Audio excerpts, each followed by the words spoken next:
One day I'm gonna be everything I wanna be. I don't let it get the most of me. One day I'm gonna be free. I wanna be everything I'm gonna be. My future right in front of me. One day I'm gonna be free. I wanna be free. Then let me be free. From the depths of darkness, a voice emerges. A host with a fire burning in his soul. With a heart of steel and a spirit unbroken. He rides on two wheels ready to claim his throne. Amidst the chaos and the thunderous roar, insane wheels rise as a force to be reckoned with. Fueled by the power that only metal can bestow. He takes his stand, refusing to submit. Insane wheels hear his battle cry. A metal mayhem that will never die. With vengeance roaring, he paves his way. A legend in the making, day by day.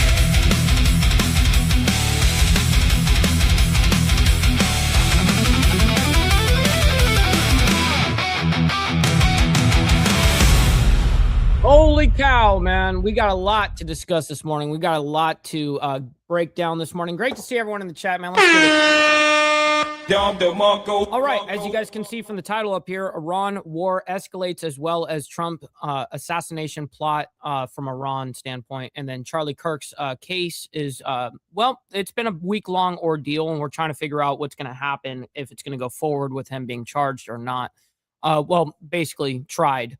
But we're going to be discussing a lot of what's going on with Iran. There was a lot of stuff that was going on in the aspect of strikes yesterday, but believe it or not, the United States and Israel as well was not involved in those strikes. They had, they probably knew about it. Obviously they did know about it, but it wasn't them that sent the strikes over there. So we're going to go ahead and break down what I mean by that. But first, remember how we were talking about the 80 plus sites that were struck, and then the very night after that there was 90. So that makes a total combined 170 targets. So we actually have the breakdown of what those 2 days look like from AI Tele. We've used them in multiple videos actually to break down military operations, and they do a very good job of breaking those things down. And then, of course, we're going to be talking about those strikes regards to the IRGC. Arab states launch war in Iran. Now, I'm sure that you guys can guess which states those are, and we're going to get into that here in a moment. Before we do, we're going to be focusing on that a lot today, so I don't want to we're going to get into it here momentarily. Then we have the Kirk murder case. Tyler Robinson's ex-lover reveals new details.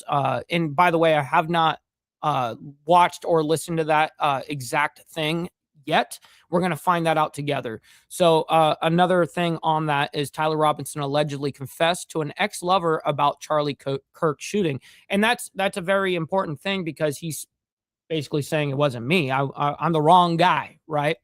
You caught the wrong guy. Well, how can you be the wrong guy if you're admitting to, an ex-lover about you shooting this motherfucker? Yeah, that's not how that works.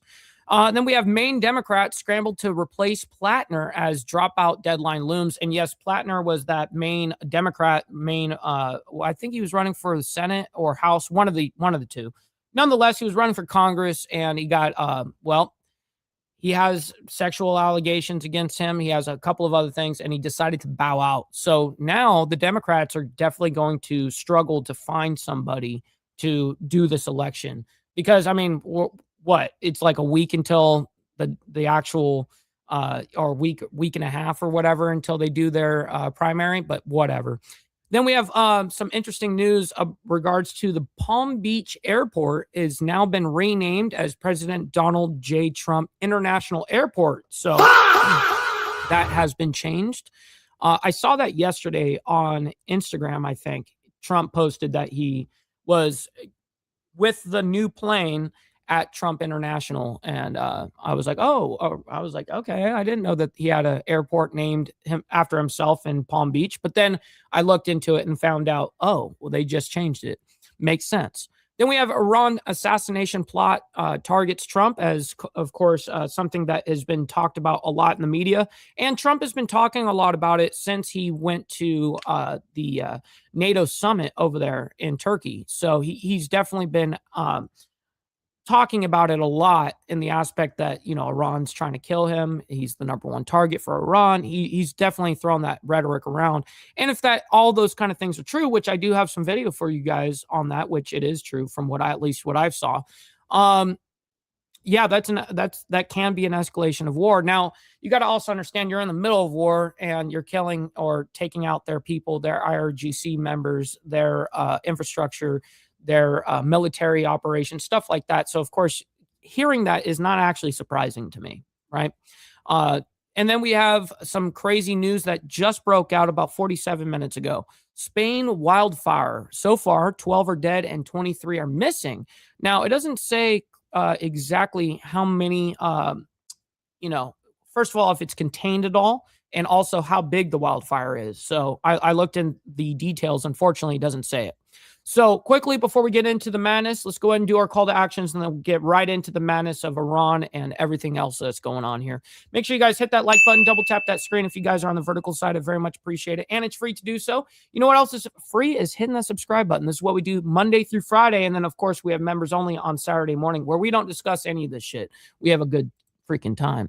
Now, speaking of members, please consider becoming a member starting only at $4.99 a month, making sure we're not breaking the bank out there with anybody. But check it out. This is what allows us to be on these airwaves as well as have these lights on. So thank you guys for becoming members and staying members. A little side note, make sure you guys follow my Instagram at BallValveTV, where I post everything behind the scenes of not only my life, but as well as the show, Millennial Food Time, breaking news, as well as politics, all that great shit, man. It's a great way to get a hold of me one-on-one, and we have a Discord server for all of the community. Make sure you guys go in the video description down below, and that's where the invite link is. And last but not least, of course, all super chats, super stickers, gifted memberships, and membership signups are, of course, all going to be presented live and shouted out onto the show. But if you guys like to skip that YouTube 30% brutal cut that they take from your hard-earned cash, we have these platforms that are scrolling around the screen at any time. You can donate to those, and I get 100% of the proceeds. And, of course, we'll read out loud anything that comes our way, just like a normal super chat. I've got my emails, always be scanning right now. So, all right, good morning to all you legends, man. We got over 100 people in here between both the live streams. Make sure you guys hit that like button. We got David coming in hot this morning saying the thumbnail rocks, Mr. Ball. Well, I very much appreciate it. I put a lot of freaking time into these thumbnails. We got Two Wheel Jesus as well. Good morning, kind sir. We got Tommy as well as Easy Frank. Good morning. Good morning. We got Critters as well. Good morning to you. And we got Pops, especially him and Mountain Woman. Always appreciate you guys as well. We got Brother Kirk. Yes, sir. We got Rebecca up there in Canada as well. Good morning to you. We got Brother PJ and Charlie Rose. Good morning. We got Motobomb, Virginia. I missed you guys. By the way, I know you don't do a live on Friday, but usually Sick Bastard, someone does a live in the morning, but nope, not today. We got Steve Posey. Good morning to you, kind sir. Always appreciate you. Brother Chrono. Yes, sir. We got Texas Gidget in the building. Good morning to you. We got No Grow as well. All right, guys, we're about to get into the madness. First, we're going to start off with U.S. strikes, massive 170 targets, and Iran's counterattack is actually explained in this. Now, it's going to explain the whole reason why the escalation happened in the first place. Basically, the three ships that were targeted by Iran were taking the Oman/United States route in the Strait of Hormuz. And the way that Iran sees it and the IRGC sees it, if you're not taking their designated shipping route, well, then don't sail at all, because we will handle that as. And that's exactly what happened on those three ships that got attacked.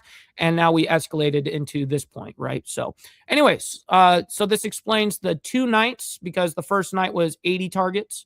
Then the night after that, which was it was yesterday, we reported on that, of the 90 targets. So 90 plus 80 equals 170. How did the U.S. and Iran restart this war, triggering one of the largest offensives with 170 targets hit? While Iran struck back at U.S. air bases using layered drone and missile swarms. The Zagros Mountains serve as Iran's ultimate launching pad. allowing their missiles to reach Kuwait and Bahrain in a matter of minutes. So, What's up, Rabbit of Chaos, by the way? Good morning to you. how is the U.S. strategy different? Well, the IRGC had been attacking commercial shipping directly from the coastline. So the U.S. went straight for the source, wiping out the launch pads to stop the drone attacks on container ships. But what specific Iranian targets did the U.S. hit? This inferred... Right, and those were the things that we were looking for immediately was what were they hitting? And as you guys can see, they brought out some batteries here for their launchers, as well as their Mosquito fleet, and there was much more that actually happened. Of course, footage shows an Iranian launcher taking a direct hit from an anti-radiation missile. And in this next video, you can see defensive earthworks hiding a hardened command bunker. A standard missile won't do the... So anytime that you see the unclassified imaging, that is the actual strikes that they're showing. And then they use their animations and all that stuff to describe what's happening. Trick here, you need bunker busters. To crack a target like this, F-15. Now, those GBU-31s or whatever, those are amazing munitions. Very small, compact, and you can hit multiple targets with that thing. It's amazing how it will lock on, and it's very, very a cool munition that we have. These Strike Eagles deliver massive 2,000-pound GBU-31 with penetrating warheads. Yes. So how did the U.S. pull off the largest attacks on Iran with 170 targets hit in just 2 days? Well, the U.S. strategy is dismantling the coastal ports of Bushehr, Bandar Abbas, Sirak, Konarak, Chabahar, and Karg Island. The first wave, slicing... What's up, TNT? Good morning. In the west, the strikes began in the west at Bushehr. The tip of the spear belonged to Stealth. The first wave... Now, this is in the first wave of attacks. Then we had some attacks that happened yesterday from the Arab states. Israel and the United States were not involved in those and declined to take any responsibility for it because Kuwait and Bahrain were sending out some of their munitions into Iran. And we're going to talk about the destruction that they caused yesterday. Slicing the west. After this, of course. The strikes began in the west at Bushehr. The tip of the spear belonged to Stealth, clearing the corridors for heavy payloads delivered by B-2 Spirit bombers and F-15 Strike Eagles. The strikes began... What's up, Carrie? Good morning. In the west at Bushehr, targeting the surface-to-air missile batteries and coastal surveillance networks guarding the region's critical infrastructure. Yeah, TNT, there's no doubt about that now. It's been like that probably for you and your family for a minute now. With the radar shield pierced, the assault moved south to Bandar Abbas. From standoff ranges, U.S. aircraft deployed AGM-158 cruise missiles, obliterating... And now, yes, the B-2 bomber was escorted through basically on the first night of the strikes along the coast of the strait right there. And that's where you guys can see them doing their multiple attacks. Command and control networks. At the Bandar Abbas waterline, over 60 heavily armed Tariffs speed. Yes, we call those the Mosquito fleet. Okay, those are the smaller skiff size, even down, up to medium-sized vessels, boats. Got some sort of munition on it, whether it be turrets or whatever the case is. But it's designed to overwhelm the target, whatever the opposition is. And yes, so Bandar Abbas is kind of home to where their Mosquito fleet usually sits. Boats prepared to swarm. But we've hit a lot of their Mosquito fleet. We've obviously hit 159 of their actual Navy, right? That's at the bottom. Now we're taking out what the Mosquito fleet is, which is a problem. From the Strait of Hormuz, guarded by Zu-23 autocannons on the piers. As American F-15 Strike Eagles approached, the manual anti-aircraft guns fired blindly into the night, aiming at ghosts. From miles above and safely out of range, the jets released a swarm of GBU-39 small-diameter bombs. Because these glide bombs... It's funny because the GBU-31, I was getting confused with this exact munition. This is the one that's an interesting lock-on. Bombs are so compact. Yes. A single F-15 could assign a unique GPS coordinate to every single boat and gun emplacement in one devastating pass. In minutes, the harbor was reduced to a burning graveyard, completely neutralizing the swarm before a single boat could reach open water. What you are looking at is the actual video released by CENTCOM. These are the fast attack boats. Now, those images we showed on the first day of the strike. So what would that be? Tuesday? It was like Tuesday. Yeah. Mainly used to harass Tuesday, commercial shipping. Tuesday. And out of nowhere, they are struck by a missile.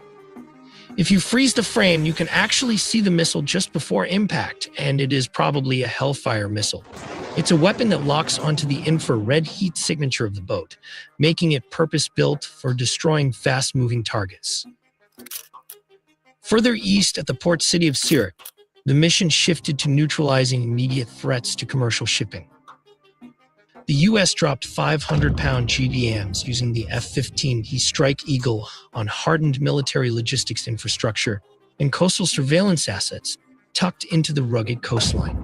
By destroying these, whether that be batteries, whether that be drone launchers, launch sites, the U.S. effectively degraded Iran's ability to enforce a blockade on the 21-mile-wide maritime choke point. Then there is Konarak and Chabahar. Deep into the east, the offensive didn't stop at the Strait of Hormuz.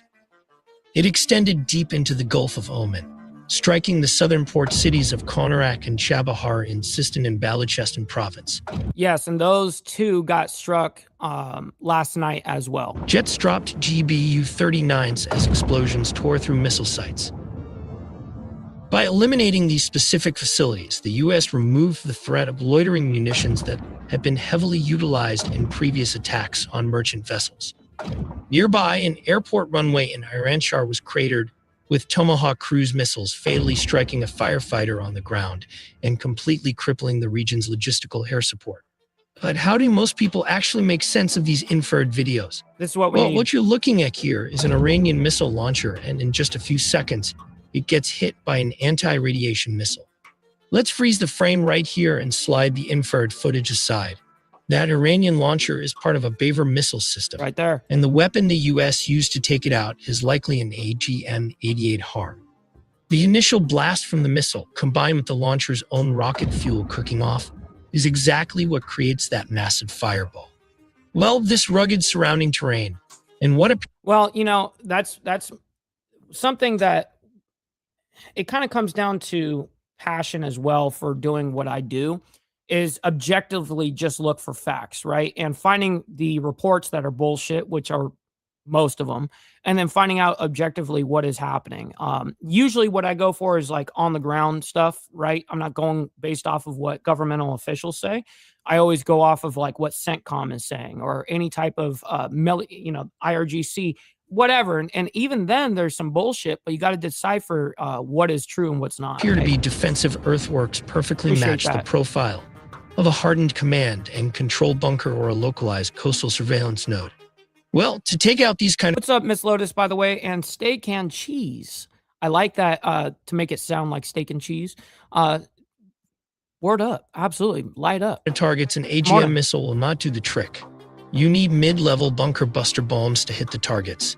F-15E Strike Eagles or stealth bombers delivered this GBU-31 with BLU-109. These are 2,000-pound penetrating weapon. In the third video, these iron rails are actually the drone launching platforms of the Iranian Guards. Here is the 3D model we created. As you can see, it looks similar. So those are what the launchers do actually look like right there. I mean, you can see them in previous videos as well of how they look, the actual drone launchers. And they're fairly easy, smaller equipment than to like those big batteries or, anti-defense missiles and all that kind of stuff. And the missile and also, I mean, for them, a lot of those batteries are to launch just ballistic missiles in general. Hit it was a JDAM bomb. As you can see, this is a stationary What's up, brother Straight Jacket? My man, good morning. Platform, hence the use of this kind of ammunition. Moving forward, this is probably a makeshift runway, and the target is the supply equipments or munitions storage. On the next video is an advanced Iranian drone, probably the Mohider 6 drone, looking at the environment. A flat. Now, I really don't know much about these drones. I know more about the Shahed or Shahed drones that Iran produces, but I'm sure Iran produces these as well. I don't know. Paved surface with straight edges. This strike is happening directly on an airfield tarmac or runway. To hit an exposed, parked aircraft on a flight line with this level of precision, creating a localized explosion that destroys the target without necessarily cratering the entire runway underneath it. The U.S. uses precision-guided bombs, GBU-39 small-diameter bomb. This 250-pound glide bomb is the most likely candidate. The crucial detail in this infrared video is the reflection. The two intense white heat signatures. Yeah, you can actually see the one coming in right before. You'll see it here in a second. The explosions or burning targets have bright vertical columns stretching downward. This phenomenon happens when intense heat reflects off the surface of water. Because these targets are sitting on the water, this footage represents the strikes on the IRGC Terra-class fast attack craft idling in the naval which are considered a part of their Mosquito fleet. Basin of Bandar Abbas, or along the coastal waters of the Strait of What's up, Road Reality? Good morning to you, kind sir. Hormuz, before they could deploy for a swarm attack. The weapon used GBU-39 SDB or AGM-65 Maverick. To hit multiple small mobile speedboats clustered together on the water, the U.S. relies on highly precise, low-collateral munitions. But how does Iran fight back? But Tehran's response was swift, calculated, and aimed not at the U.S. mainland, but at our bases. At its regional hosts. Right, and the main ones that have taken a lot of heat is Bahrain and Kuwait. They both have taken in steady fire without responding and letting the United States respond.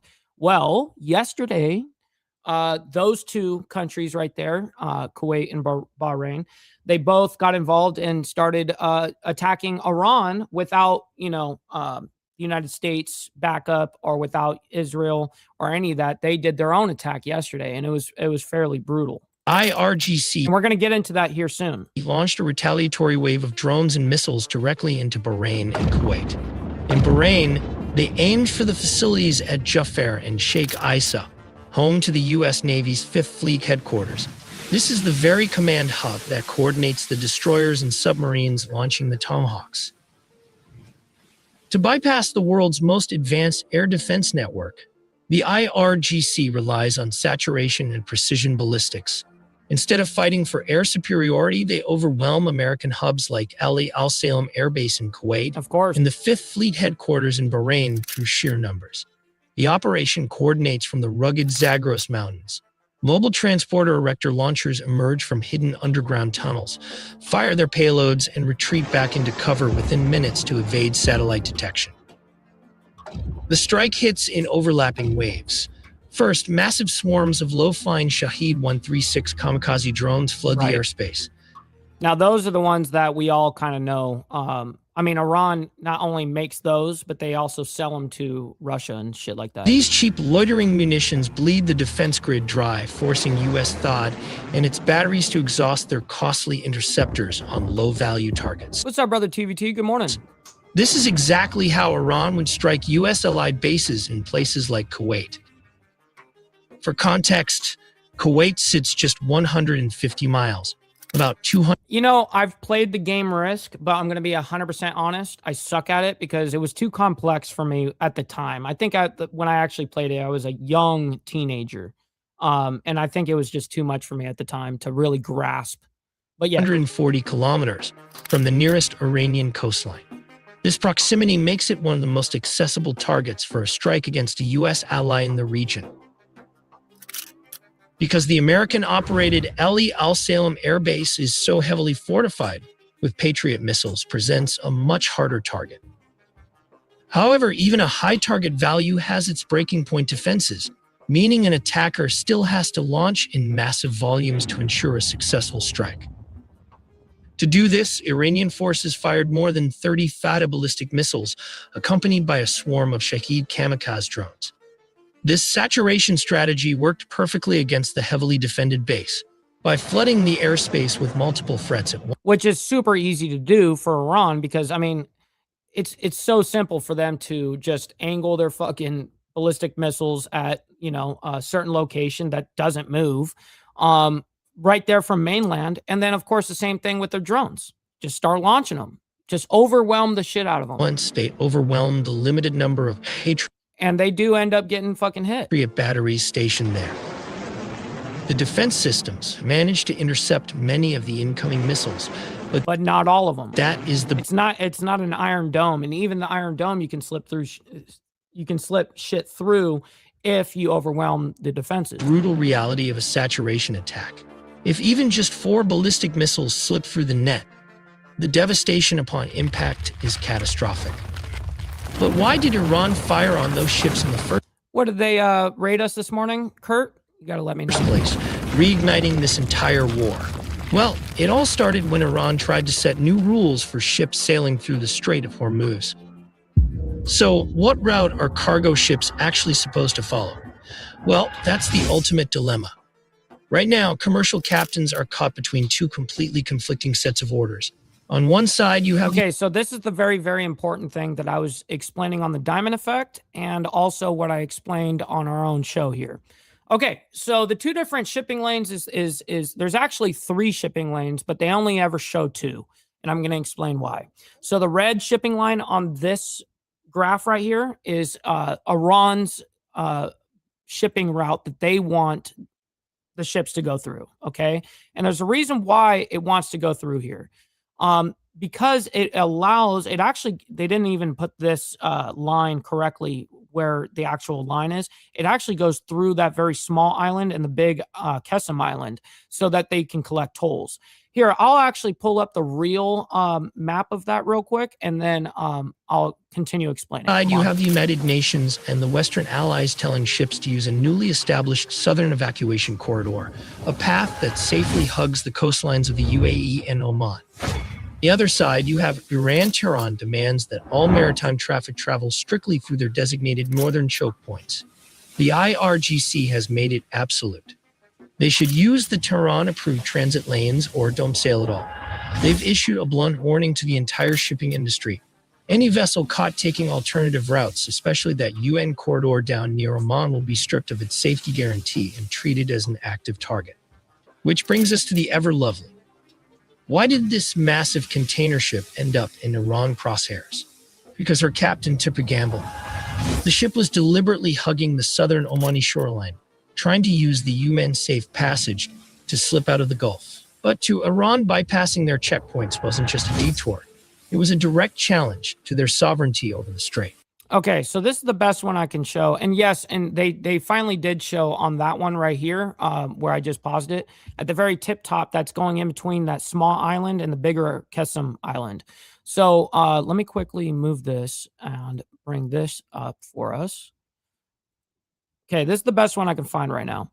Okay, so this is what the actual shipping lane that they want for inbound and outbound for Iran's standpoint. Okay, so the green is when they're coming in into the strait, they would come in, and then basically, if they got precedence of being able to do this after the 60-day MOU when it was in effect, that this, you got to think they planned this out.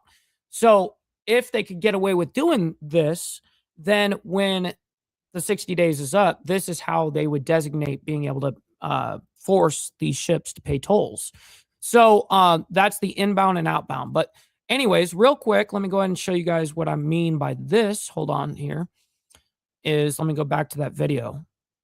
Okay.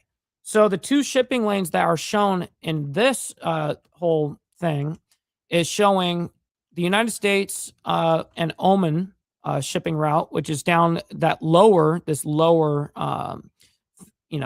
route right here is where the United States and Oman have agreed that this is the designated shipping route for all ships going in and out. Well, the 3 ships that were attacked on Tuesday or whatever it was this week was because they were taking this exact shipping route and they got caught right around here. So I don't know if you guys can see my mouse, but just south of I guess that would be east of the strait there. And they got all hit right there. One of them being a Qatari LNG ship as well. So it was a big deal. And then of course the United States responded to that. And that's what you have seen. That's why the escalation of this war happened. So let me skip back to where we treated as an active target. Which brings us to the ever-lovely. Why did this massive container ship end up in Iran crosshairs? Because her captain... That was the one that got struck like a week and a half ago. To pregamble. The ship was deliberately hugging the southern Omani shoreline, trying to use the UN safe passage. What's up, Joker? My man, good morning. To slip out of the Gulf. But to Iran, bypassing their checkpoints wasn't just a detour. It was a direct challenge to their sovereignty over the strait. Tehran decided to make an example of them. And that is where all hell broke loose. Click the video on your screen to see exactly. How did the CIA? Because we always appreciate their insight and the way that they break shit down. Okay, so let's go ahead and get into something interesting about yesterday and the strikes that were happening in regards to the new strikes. Well, the new strikes were not ordered from or done by the United States or Israel. It was actually done by Bahrain and Kuwait. So let's go ahead and bring this up and watch this for a second here. Oops, I don't know what's happening here. There we go. Yes, let's see if you can guess which countries are a little bit angry. First, we're going to go to our 2CTV map to show you what's been... So these strikes that he's about to show you is the strikes that Bahrain and Kuwait combined basically hit. Going on. First, we're going to go to the southwestern parts of the country in Ahvaz. What's up, brother? So loud, my man. Good morning. At the border near Iraq. It's right up here. So that's Ahvaz. And we've just had... so I'm going to take you through the timeline of what actually occurred, because there was... Yeah, because that was the first area that were notified with, explosives sounding things. They didn't know exactly what happened. And at first, they actually reported it as a gas leak, which is interesting. And then had to quickly change after they reported it being a gas leak that it was actually an attack. And they actually killed an IRGC officer. You'll see here soon. Was an update that there was an explosion. First, right, there were speculations that there was a strike, and everybody said, "Oh, it's the U.S. military launching strikes in Ahvaz again." I couldn't find any evidence of strikes because I couldn't see. There was no evidence of the U.S. Air Force flying around that area earlier on. Then, oh man, VPS, you've already missed a huge breakdown this morning, but welcome in. Hopefully you're enjoying the morning, enjoying your felony Friday. I definitely know that we discovered this was in fact a different type of explosion. It wasn't a strike, airstrike. Well, then we got the update that Ali Raza Khodadadi, who is the advisor to the provincial contract, basically this is the Valley part of the Islamic Revolutionary Guard Corps in Ahvaz in the southwest, was the target of assassination. Now, right. So the originally they were saying it was an explosion. They heard an explosion, then it was reported as a gas leak, but quickly changed. The initial update from the Islamic Republic, what do you think they said? Because they knew that this wasn't an airstrike. Otherwise, they couldn't really deny it. They said gas leak. The initial reaction, which has now been... Yeah, by the way, we've got well over 200 people in here between both the live streams. Make sure you guys hit that like button, double tap that screen if you're on the vertical side. You don't have to like it for what is craziness around this globe, but you guys can like it for me and what we do here on Insane Wheels. So thank you for that. Denied. The fire department in Ahvaz said tonight's explosion was caused by a city gas leak in a 2-story residential building in the I think Hasay Rabat. I don't know this one. I'm not really familiar with the district in Ahvaz. But the problem with this was that they had to quickly change because, of course, all these residential buildings. That once they realized, oh shit, they just assassinated one of our officers near Ahvaz. A lot of them are basically modern buildings, and you don't really get gas leaks. It's just very, very random that we're getting so much gas leaks. Then we discovered that this was a targeted assassination.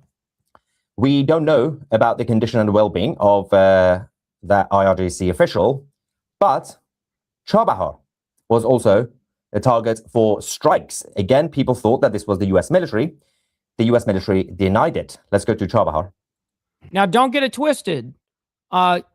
Even though we didn't conduct those strikes, I can tell you with the utmost certainty that the United States did absolutely know about the attack before it happened. I can guarantee it. Nothing goes in and out without the United States knowing at this point.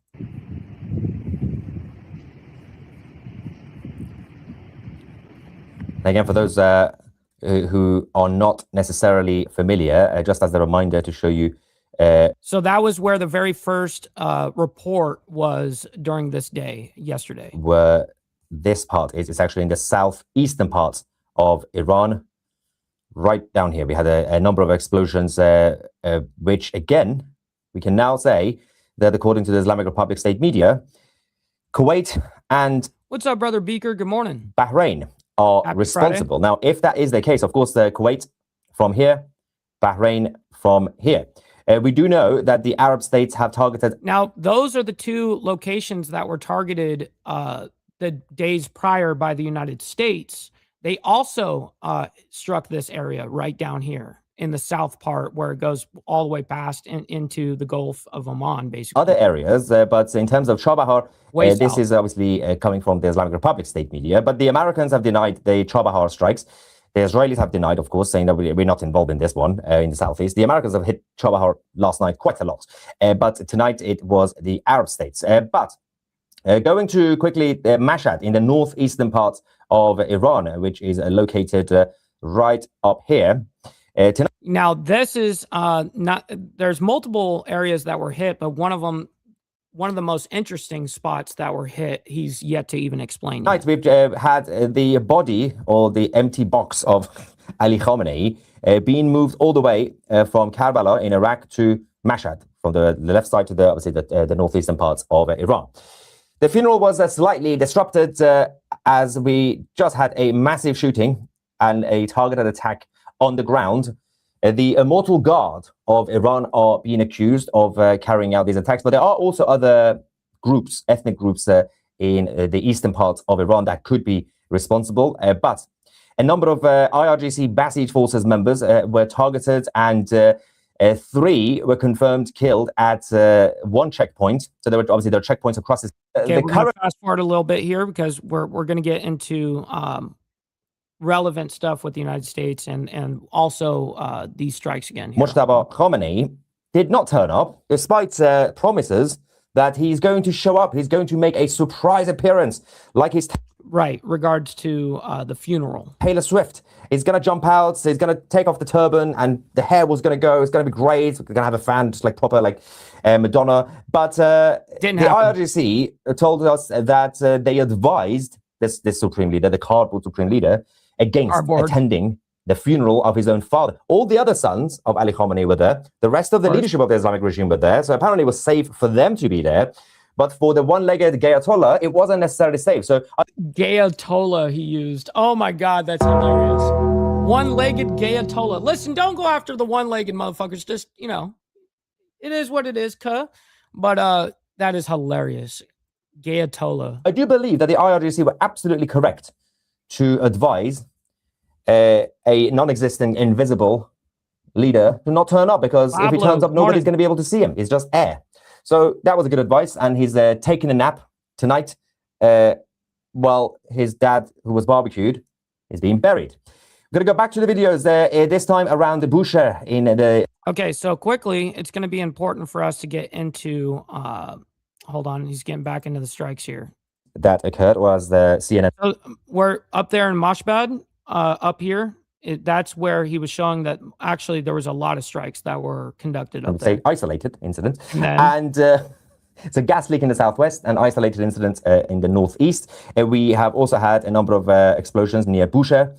So we have an air defense activity in Bushehr, but a very interesting location, not that one, interesting location tonight, deep into the heart of Iran, Kerman, right there. Yep. It's this. Now, we have conducted strikes in Kerman before. We did that in the original strikes that we did, 2 months ago or whatever it was?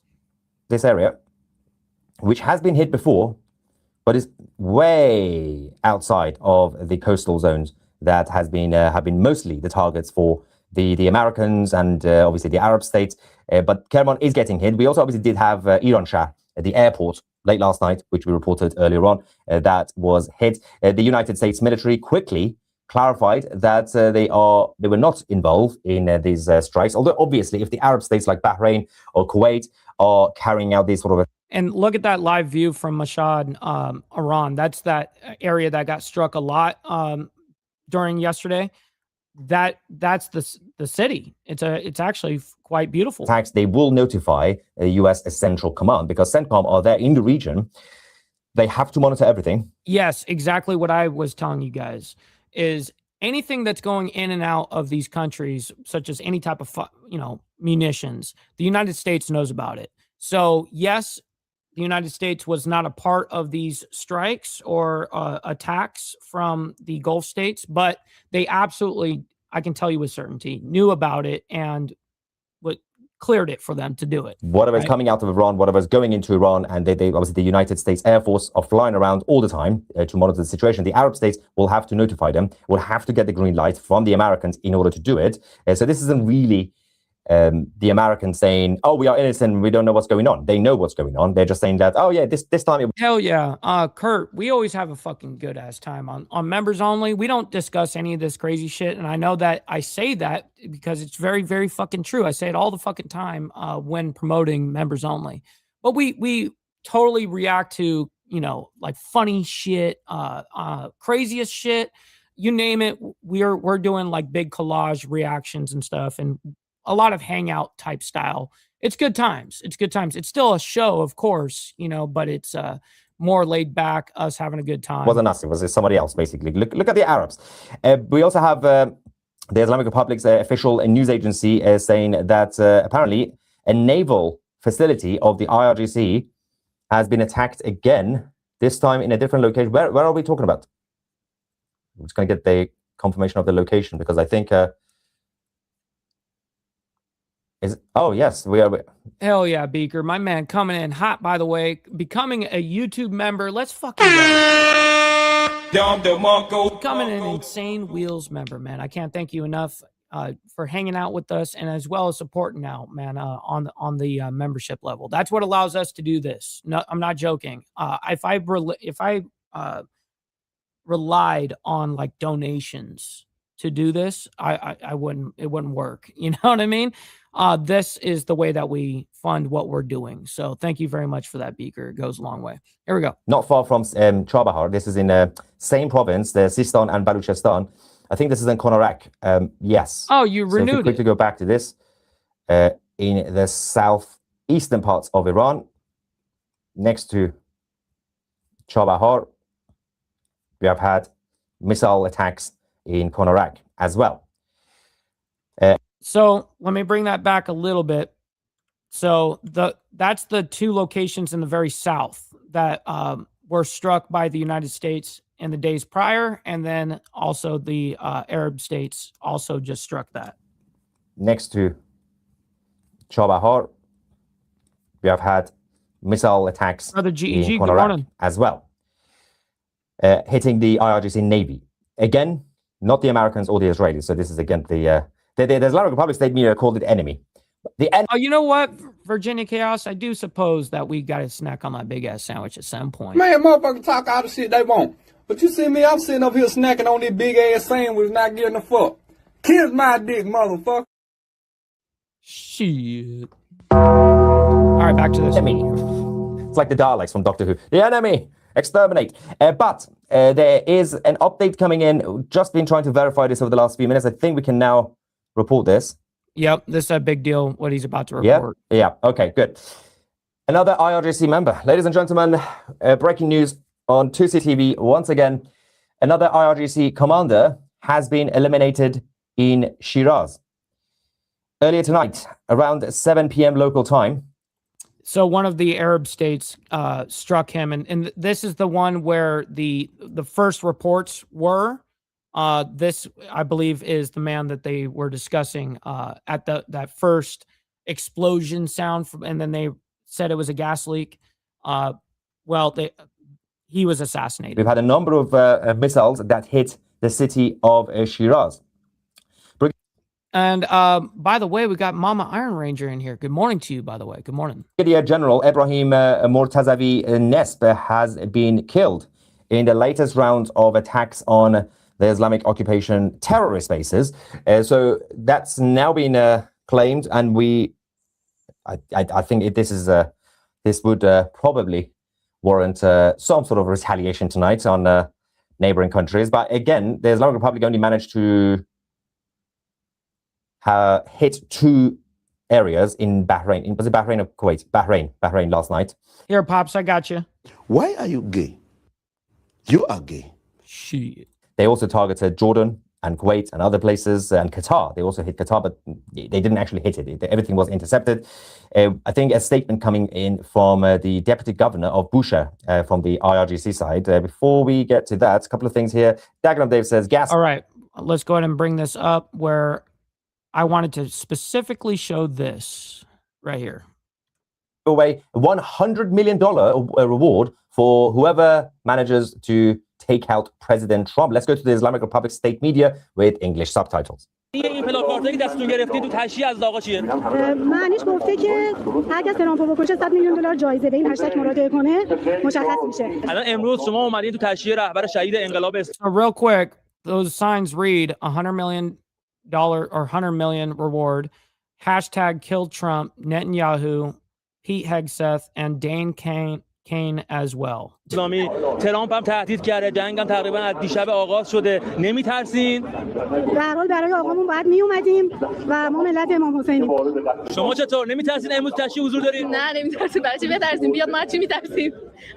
اگه نبود این همه آدم برای چی نمیترسیم؟ معلومه ما نمیترسیم. بچه مشهد ترسمن خالیش نمیره. مشهدی هستین شما درسته؟ بله. اگه یه پیام از رهبر انقلاب یادت باشه الان میخوای برامون بگی چیه؟ کدوم پیامشه؟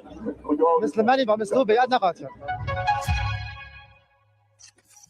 And they, poor kid, he put him on the spot. He was like, yeah, so you like the Supreme Leader who just died? Yes. Do you remember one of his messages? You know, just a quote. Give us your favorite song from the last album. He's like, yeah, luckily he remembered. Yeah, I was about to say, imagine if you didn't remember, and you got caught in that, because they asked him, like, what's one of your favorite quotes from the guy, Imagine if you didn't remember. Imagine if it was a fake supporter. It was like, everything he wrote, everything he said was perfect. But while these guys were doing their nonsense, but actually one of the things I really appreciated was the fact that they made a good bit of effort. I'm going to put it back on because if you look at the signs that they are holding, we already read it, and we don't need now. One other thing that needs to be reported on regards to this whole thing: video footage of what's left of the tower. It doesn't look good, does it? So we don't know exactly if people were inside. I'm assuming they were, because that's literally their job. And so that's gone. The right-hand side of it, that's where obviously they were mostly based. The actual control room, although the tower was not brought down. So I'll give the score for this airstrike by the Americans 7 out of 10. And that was what the Americans had hit. It did well enough damage. It probably eliminated those who were inside the room. Not the Arab states. But didn't bring it down. So 7 out of 10 U.S. Central Command. But the Americans have now also said that we are preparing for weeks of strikes in Iran. We are ready for this scenario. Everything we need is already in place. Which means that by tomorrow morning, we should expect a ceasefire extension. Usually when the Americans say, we're going to go for weeks and weeks, that means tomorrow Pakistan and Qatar will... I don't think so this time. Broker another ceasefire, which is still largely... Which will happen. The ceasefire will happen, absolutely, to where they come back to the table and please stop hitting us kind of thing. We'll do... And then once the strikes stop happening, then they get lackadaisical, then they play their dirty games. It's the same old rigmarole, back and forth. It's just a big circle. Peaceful, but it still involves shooting and strikes and drones and missiles. So don't be surprised if we get another short-term ceasefire later tonight or maybe tomorrow morning, based on what the U.S. officials are saying. We also received an update from both the Americans and the Israelis that the Prime Minister of Israel and the President of the United States had a phone call as part of the obviously. Not surprised by that. They have phone calls all the time. All right, we're gonna move on. We have to. We got a lot of shit to get through. Unfortunately, we just don't have the time. All right, let's get into Charlie Kirk's case here a little bit. We're not gonna stay super on this thing, but we are gonna report what is being put out there. Quickly this morning, or yesterday, I mean, the Kirk murder case, Tyler Robinson's ex-lover reveals new details. Now, this is kind of an interesting ordeal where supposedly Robinson told this ex-lover that he did do the killing of Charlie Kirk. So this is the new testimony that they're putting out there. It's a whole long testimony. We're not going to play this whole thing, okay? We're going to play maybe a minute, okay? And then we're going to get into the specifics of that exact thing that I'm just showing you that it happened nonetheless. That's it. Hold on. So in order to do that, I need to place you under oath and also give you an admonition about false statements, okay? First, you do solemnly swear or affirm that the evidence you shall give in... Of course.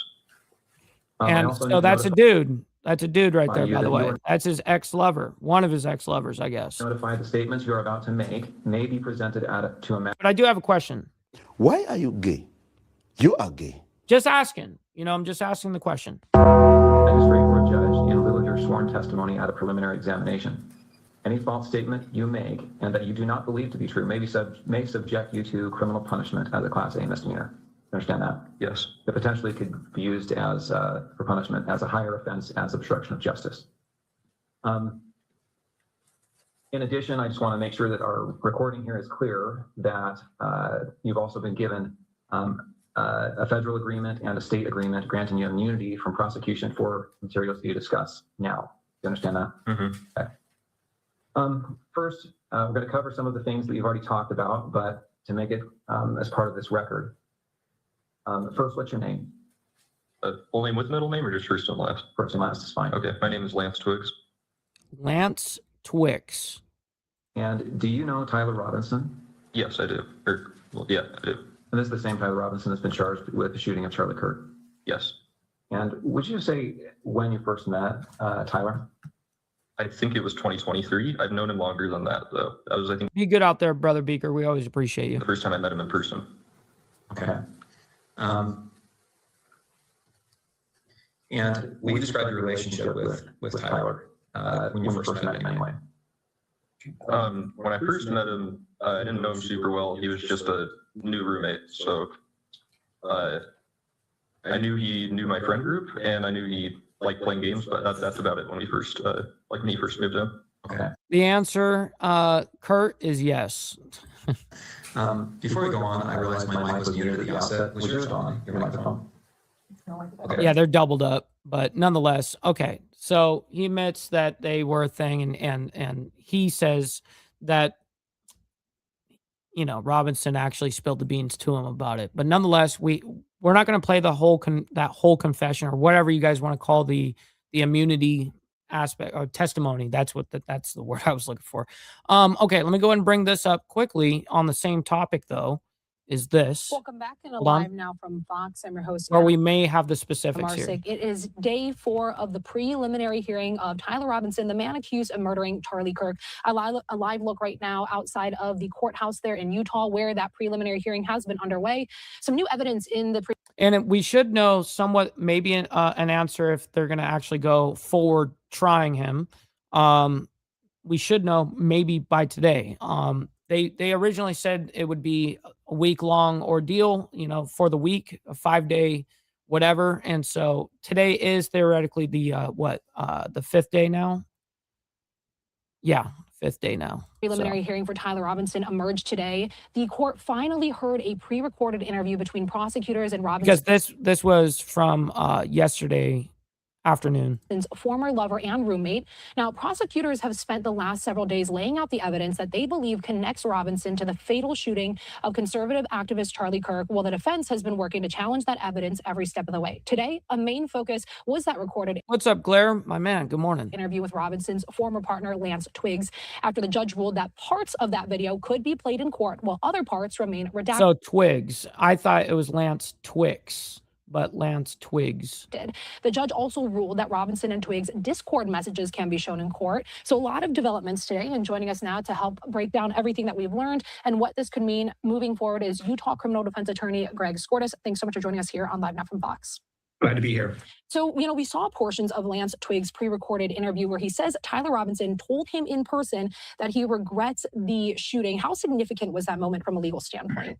Oh, that's a huge testimony right there, because Robinson is playing the case. You got the wrong guy.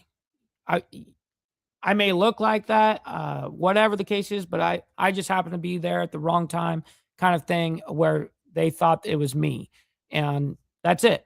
So this proves obviously otherwise. Well, I mean, if there was any doubt about what happened, the state just put on what they would call a confession, and that's a pretty compelling piece of evidence. I mean, I was a prosecutor for 8 years, and I've been on the other side for 38 years, and that's about as strong evidence as you can get in a criminal case is a confession. And so when Tyler Robinson tells someone close to him, in this case his lover, his roommate, his ex-lover. What's up, Dragon Classy? Good morning to you. Great to see you in the chat. His best friend, that he did something, that would be a very strong piece of evidence that the state would use. In fact, I'm a little bit surprised that they're continuing to put up. Oh, shit, man. I fucked up again. Brother VC sending in a Cash App a while ago, by the way. I missed it by a long shot. So he's gonna laugh at me because he loves when I fucking miss his shit. But luckily I didn't miss it completely. Not today. He sends in $5 for the Gay Atolla barbecue. The Gay Atolla barbecue.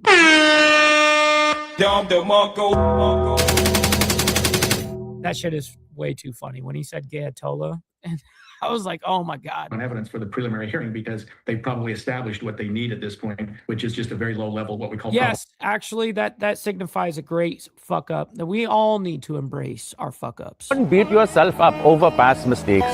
You are going to fuck up again in the future, quite possibly in a most spectacular fashion. Why worry about yesterday's fuck ups when you have tomorrow's fuck ups to look forward to? You are a fuck up, and fucking up is part of your growth process. Embrace the process.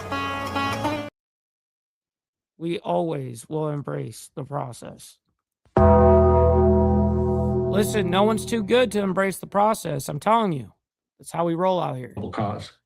And we have this post coming from Fox News talking about the text evidence. We'll get to that in a moment, but I want to talk about the introduction of the Discord messages where Tyler Robinson appears to tell his friends it was me, and then even points them to surveillance photos. I mean, how powerful is evidence like that? What are prosecutors going to have to do to, make sure those messages are authentic? Well, what they need to do, because right now we're at a preliminary hearing stage, Anna, and so what we allow is what's called hearsay, and those are hearsay statements. They're a person who interviewed his roommate, Lance Twiggs. Okay, so I'm going to let him finish up what he's saying here, and then we're going to move on. We're not going to continue going down this road. We already know exactly what basically happened, and that's what matters here, is that Tyler Robinson admitted that he regretted to that ex-lover that he regretted doing the shooting of Charlie Kirk. Got this information, and they're using that in evidence. So at court, at trial, I should say, in front of a jury, they'll have to bring in that individual. They'll have to bring in the people that were parties to those communications. They'll have to bring in the roommate so that the defense can cross-examine it, because that's what's allowed under the Constitution. You don't have that same right to confrontation and cross-examination at a preliminary hearing. So it's good evidence for the prelim, but at the trial. Right. It's good evidence for this aspect, but in trial, it could be questioned. They'll need the live witnesses to come in and testify and be subject to cross-examination. Now, we saw text messages between Robinson and Twiggs. They were read aloud today, where Robinson describes where his rifle is and how he's trying to retrieve that. How much stronger does that make the prosecution's case? All right. We already understand that it does make it stronger on the prosecution. Okay, let's get into, we've been covering this story about Plattner over there in Maine.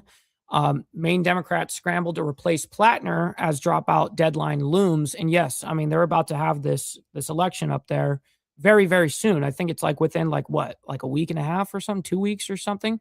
And so the Democrats are freaking out right now, trying to figure out what they're going to do in that aspect, even though their own party was the one that basically forced him to give up his campaign. So I don't know. It's like the Democrats love shooting themselves in the foot. Welcome back into live now from Fox. Unintended, by the way. It's a mad. Real quick, we got Book of RLM in the building. Shout out to you. Hopefully you're enjoying your Felony Friday. So far, we definitely are. Great to see you in the chat. Good morning. Scramble in Maine after the Senate candidate on the Democrat side, Graham Plattner, officially withdrawing from the race. Democrats now embarking on the search to replace him. It's a process with no clear rule book, but one with heavy political implications ahead of November as the control of the Senate hangs in the balance in the midterms. Fox News correspondent Madeline Rivera has the latest from Washington, D.C. Honestly, I thought the Democrats would have loved that shit, Blair. The Graham Plattner saga is over in Maine after the controversial candidate withdrew from the race Wednesday night, weighed down by new allegations of What's up, Tootie Bug? Great to see you as well. Good morning. Good morning. sexual assault. Happy Friday. Allies and donors were swiftly abandoning Plattner, but he maintains his exit is not an admission of guilt. I just want to make it clear, this is all false. The things that have been claimed did not happen. Now the Democratic Party, Because he is under a sexual assault, whatever the allegation. faces the task of replacing him on the November midterm ballot. A number of candidates have already signaled they intend to run, including former Maine Senate President Troy Jackson, who Plattner endorsed in what was an unsuccessful campaign for governor. Short timeline, obviously money and all that is going to be a challenge, but I definitely think it's doable because the message, the movement is right, and that's what's important. Maine Democrats have tentatively signed off on a new nominating convention led by around 600 delegates who will make the decision. In the next less than 2 weeks, we need to put together what we typically have a full professional team do in 6 to 8 months. Despite the scandals, Plattner's campaign reflected a national trend of voters choosing progressive candidates over more moderate establishment Democrats.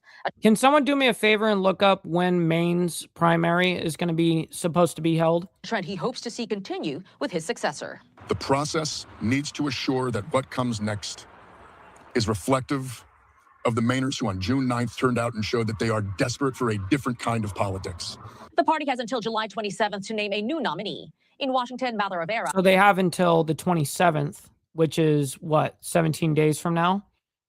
So their primary is got to be somewhat soon.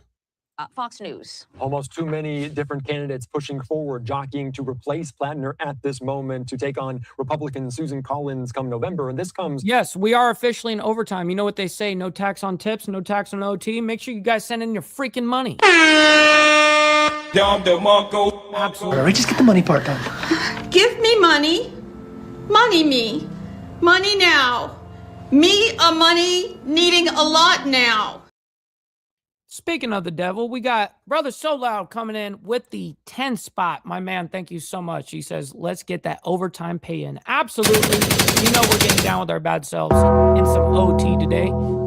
We do definitely got a little bit of OT to get through today. So, days after that initial Politico report out there, allegations of sexual assault, and Politico and social media talking about this, Graham Plattner ending his Maine Senate bid. Democrats widely abandoned him after a Politico report that a woman alleges he forced her to have sex with him, which he denies. And also, now apparently this accusation is from 21, so 5 years ago, but she didn't say anything up until this election, which, you know, we know how accusations can go too. So anyways, let's go ahead and move on into some interesting news here. There's this report that came out this morning about 2 hours ago. This report that says Iran assassination plot targets Trump. Now we already know that. We already showed the evidence of, I mean, they even said they're giving out $100 million for Trump's assassination, essentially. So, let's go ahead and bring this up quickly. We're not going to stir on this for too long. We still got to get into the Spain wildfire that is happening as of like an hour ago. Good morning, everyone, and welcome. 30 minutes ago or so. No, it was about an hour ago. It was right before we started the show. Here on Live Now from Fox, the time is 7:55 if you are joining us over on the East Coast and 4:55 on the West Coast. My name is Josh Breslow, and I'll be here with you for the next several hours as we continue to cover all of your top stories and live events from across the country and the world. A big thank you to my colleague, Bowen Kudrovich. He has been here with you doing the same for the past several hours. Much love, right Jack. now, on the right-hand side of your screen, taking a live look over the Strait of Hormuz. Not as much activity as we saw just a few weeks ago, but things appear to... Yeah, and even then, it wasn't the proper activity. It was still like halfway point, if not even like 40%. And really, it was still... I would say I would consider it closed, but they allowed certain ships to go through. It was very kind of selected on that aspect. You had to give like a 48-hour heads up before you made any type of move and get approval and all that stuff. So it wasn't actually open, but there is less traffic now in these days right now, because this is just this morning live AIS, and there's basically no activity going Be on. moving ever so slowly through the strait here. As we get to the latest on the U.S.-Iran conflict, I want to pop this up on your screen right here, coming in from U.S. Central Command, as they say that they are disputing claims by the Iranian state media that Iran is in control of the strait. CENTCOM posting this on social media. Well, because the Iranian state media is going to do their propaganda to their people. And then, of course, U.S. Central Command is going, okay, this is your claim. This is the truth, right? It says claim. Iranian state media claims that transit through the Strait of Hormuz is only permitted through routes designated by Iran. The truth? Iran does not control the Strait of Hormuz. Since early May, U.S. forces have helped facilitate the successful transit of more than 800 commercial vessels and 380 million barrels of crude oil through the vital international trade corridor. Now, there's also other developments that are coming into the newsroom here as we follow those. Take a look right here from the Wall Street Journal, as they say Israel has shared new intelligence with the U.S. that it said indicated a fresh Iranian plan to kill. Which would, what they mean by Israel shared new intelligence with the United States. They're talking about Mossad in particular. President Trump. Mossad is heavy in Iran right now. I mean, you would think otherwise, but Mossad is heavy right now in Iran. People familiar with that matter telling the Wall Street Journal about that, and that would, of course, mark an escalation in the war between the U.S. and What's up, Agrillapis? Good morning. Iran. Again, there is always a lot to discuss here, so I do want to bring in our buddy Mark Chandler. He is, of course, with Coastal Carolina University, joining us live to break down all of the developments there out of the Middle East. Mark, thank you so much for taking the time to be here with us. You're welcome, Josh, and thanks for having me today. Of course. And first off, I want to start by talking to you about this Israeli intelligence, as, again, we are hearing from the Wall Street Journal, other sources reporting this as well, but essentially saying that Israel had this intelligence that Iran had a new plot to assassinate President Trump. Break down for me really the situation that's kind of been developing since the death there, the killing of Soleimani. That's when pretty much all of this really began. Yes, of course. No, and that's an excellent point that you bring up there, Josh. This dates back to 2020 when the U.S. killed Qasem Soleimani, who was the head of the IRGC and the Quds Force. So he basically exported terrorism for Iran across the entire Middle East. What's up, Charlie Rose, by the way? I hope I said good morning to you earlier, but if I didn't, it's hard to keep up with everybody And sometimes. the U.S. took him out. So what we've seen is Iran vowed to kill the president, President Trump, since that time. And there have been renewed plots. But I think what you're seeing develop now is a continuation, but a re-emphasis based on the war with Iran currently. Now, Israel, what we would do in intelligence is look at the sources and try to validate this. Israel has excellent access inside Iran, even to this date. So the Mossad's working there. They're getting information.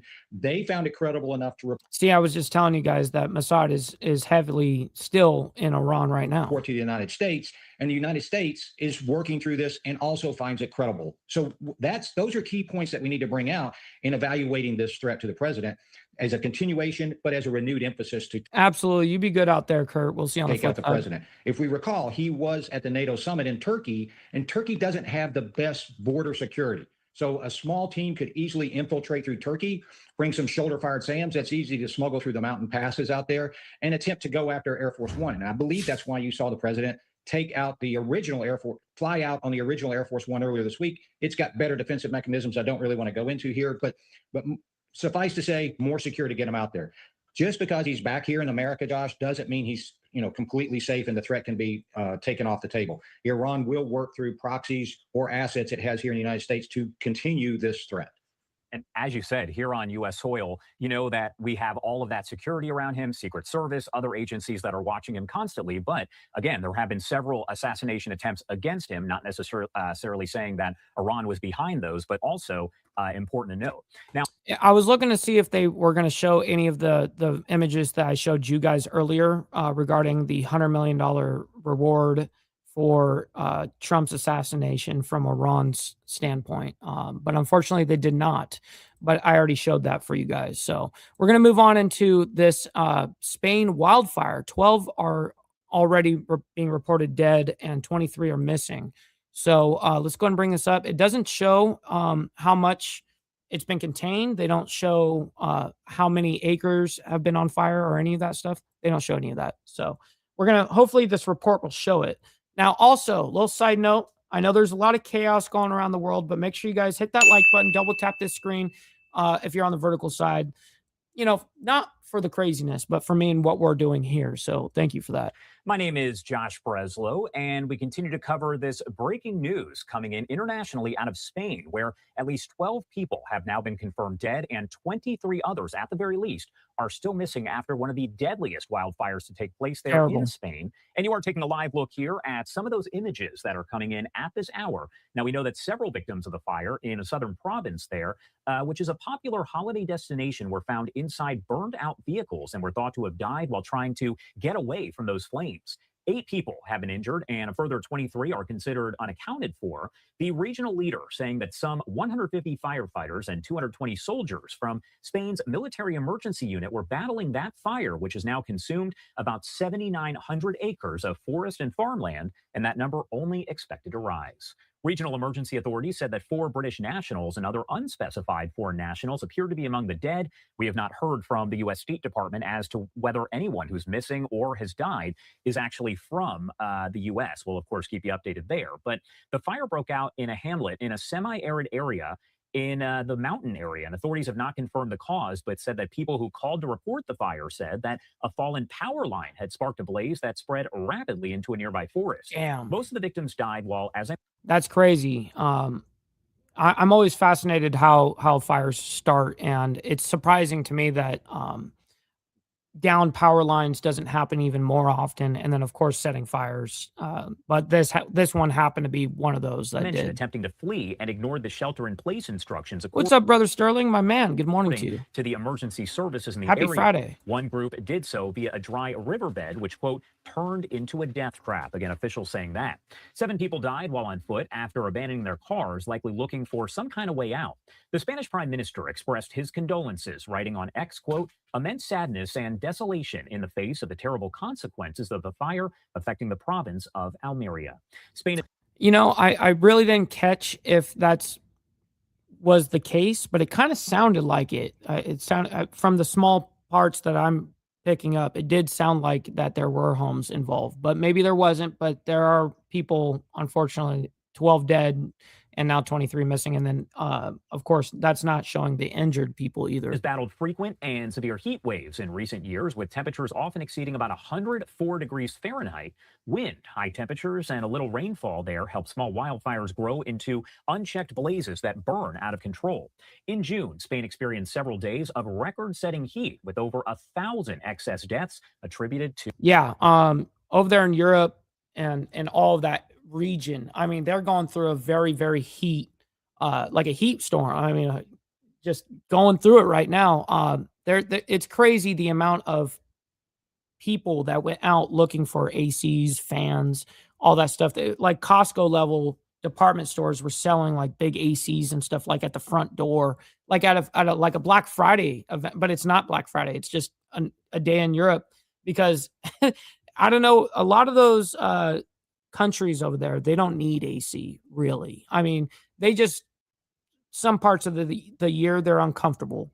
That's the way they kind of chop it up. But now that there's a super heat wave, the grid's going to be used heavily.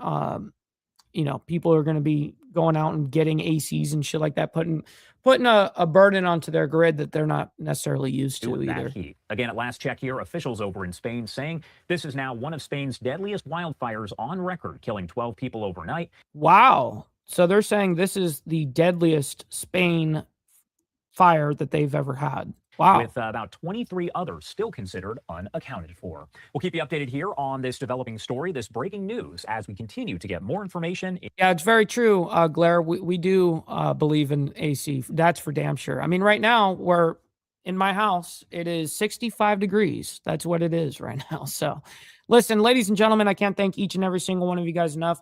Obviously, I cannot do this shit without you guys and your support, your engagement, monetarily, you know, all these things go a long way. So thank you guys for hitting the like button either on the way in or the way out. Double tapping that screen if you guys are on the vertical side.